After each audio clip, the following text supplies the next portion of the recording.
Hi everybody, welcome back to the channel. In this video I wanted to show you my ultimate pain cave setup. Why did I call it the ultimate pain cave setup? It's because it's my pain cave setup, it's my indoor cycling setup, and it's the ultimate. And all you need for it to be the ultimate pain cave setup is you need a bike, some sort of training device, and a laptop.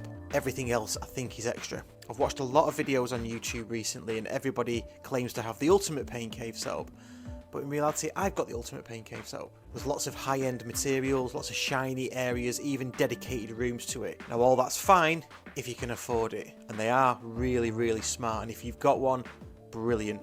I enjoy watching the videos. As you'll see from my ultimate pain cave setup, it's a little different. Welcome to the pain cave. Come in. So this is where I contemplate life, in my pain cave. Such a great area to drink coffee. This is the control station. I like to have my laptop facing me while I'm on the bike at a decent angle, because there's no point in having it too down or too up. Just doesn't make sense. I use Zwift, as you can see, and you can see from the clip before. That's where I suffer most of my pain. Started racing as well. I have it on mute as well. Just that's a key element. I have it on mute because I have a boom box, which you'll see later in the video. It's me on the Zwift companion app. It's more of the station. I have it on an old plastic unit. So at the top, there's lots of I can put my things on there, so my microphones and things. So you can see, very handy. It's good to have handy spaces around you in your pain cave. In terms of the bike, you can see no pain cave is complete without a bike. This is my winter bike. Hopefully I'm getting a new one this year. I've had that signed off with my domestic financial director. Yeah, still got the mudguard on, the ass saver. So it's my only bike. I have to use that. Got no choice. Obviously when I get two, then maybe I can have one static in this pain cave.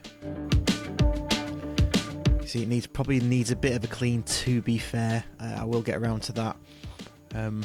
Not something I'm very good at. Constantly watching videos on YouTube about how to clean bikes. I get it everywhere, and I don't know what I'm doing wrong. They never quite come out as clean. Yes, I used the Takex Flow, which was a recent purchase. Really, really good piece of kit. I'll do a separate video on this. You can see it's hooked up. Really good piece of kit. I've got no of those little squishy things underneath. Maybe that's something I'll do next. But yeah, really good piece of kit. I'm loving that. Took a while to get used to in terms of connecting it to my laptop. But yeah, and I've still got my Gator Skin tyres on there as well. I've not swapped any tyre out. It's literally the bike that got me from Land's End to John O'Groats in my shed. That's all it is. And not quite enough room to sprint either. I do hook up my Garmin just as a secondary piece of kit. Hopefully that tends to work for me. And I do have a towel on there as well. But you will notice I don't have a fan. Again, that's something that I will purchase soon. And I always have water. There's no water in there because I was just about to do a ride and go and get it. So I do normally have water. I tend to hook up as well with my Garmin watch, View SQ I think it's called. So I've got a few things going on there, but that's an investment over time.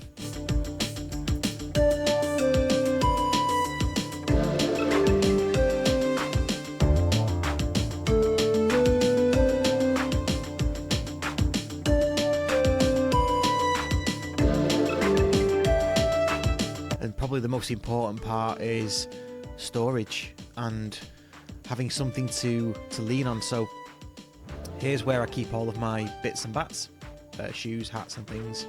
That's just generally where they're kept anyway, in the shed. No room in the house, she won't let me. And then we got to, oh no, that one.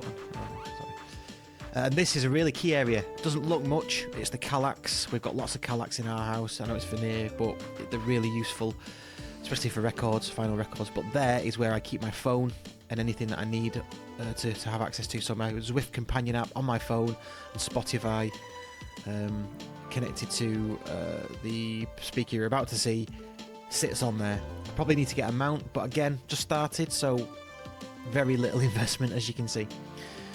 And here's the boombox, the Ghetto Blaster, connected via Bluetooth, and this really does get me through those sessions. As I say, I started racing, did one race with Atom Team recently, Atom Retro Team. I can't remember what they're called now. It's that new, or I'm that new to them, and I died on the bike, but the music generally gets me through that.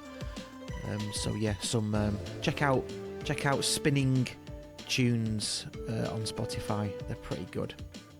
And I've got my unit there for plugging all of my little things in. So the trainer is hooked up to that, the TACX Flow. My laptop is hooked up to that, and the speaker is also hooked up to that. Yeah, and if I get a fan, clearly that will be hooked up to that as well. But as you can see, not much room at all. In fact, I think it's around 80 centimeters wide, and then maybe 2 to 3 meters in length is the space that I'm taking up. My wife's got a bike next to me, so we're really compact on space. And to add to that, my son's just got a bike for Christmas, so space is limited.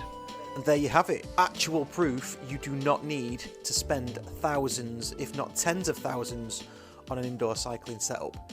You need a bike.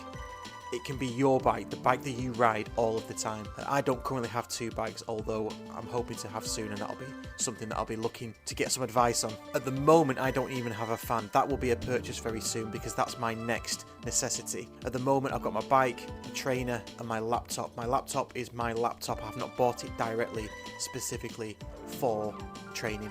So the only 2 things, really, that are there of any substance is my bike and my trainer. Anyway, thanks for watching, and hope to see you next time.